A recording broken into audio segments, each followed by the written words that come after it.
We, the people of the United States, in order to form a more perfect union, establish justice, ensure domestic tranquility, provide for the common defense, promote the general welfare, and secure the blessings of liberty for ourselves and our posterity.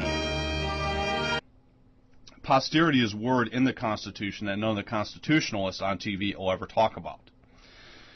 We have a constitutional republic founded to maintain posterity. For us and our posterity, it says so in the founding documents. The highest law in the land is the Constitution, and it says for us and our posterity. What is Bob talking about? Well, posterity basically means kith or kin. The founding fathers didn't found the country for Arabs. They're not Arabs. The founding fathers didn't found it for Chinese. They're not Chinese. The founding fathers of America did not found the country for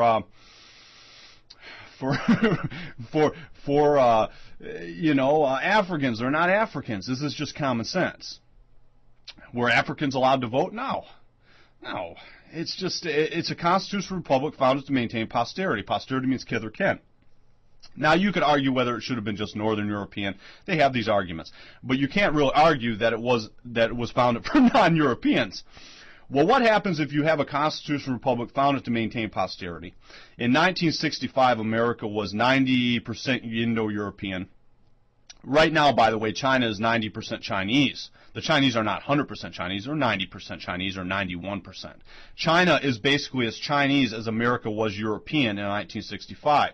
What happens if you have a constitutional republic founded to maintain posterity, and then you end up trying to subvert posterity, basically through an immigration law that was never voted on? There was no constitutional convention or none of the formal process. All the formal processes were thrown out the window, and they basically lied it into effect, and have since tried to change posterity. Have basically tried to totally change the population. Well, you're subverting the Constitution. That's what he's telling you. You can't take the highest law in the land, and many of the constitutionalists know this. You can't overthrow the First Amendment. They'd try. They have tried, but they've really kind of failed at that. We still have it. You really can't go down that road without really committing treason. And that's really what it is. The Constitutional lays out a constitutional republic founded to maintain posterity is dependent on loyalty. Disloyalty is really simple. In any country, disloyalty is called treason. In America, it's problematic because it's still a hanging trial. America is the only white country that you can hang for treason.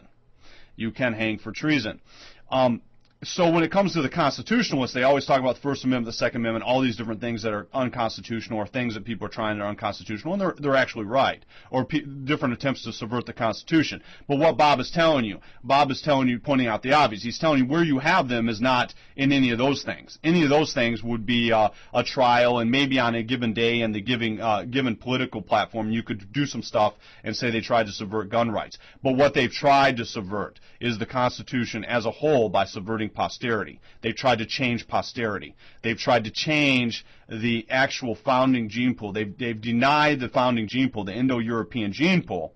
They've tried to deny them the privilege of continuing to run the country and all this other types of stuff, things that go with it. If you have a constitutional republic that's founded to maintain posterity, the highest law in the land is the Constitution. You can't try to subvert that. To try to do so is treason. It's a hanging trial. That's what he's trying to tell you. Within America, believe it or not, that's one of their biggest concerns. Their concerns isn't free speech. You can't really bust them for that, but I'm talking about what they're guilty of, what they're caught cold. They're caught cold in an attempted genocide of Indo-European children. We've talked about potential tribunals in Europe, and they won't hesitate to call them. But in America, there is a really, really vicious and brutal attack that could happen, and that is under the Constitution.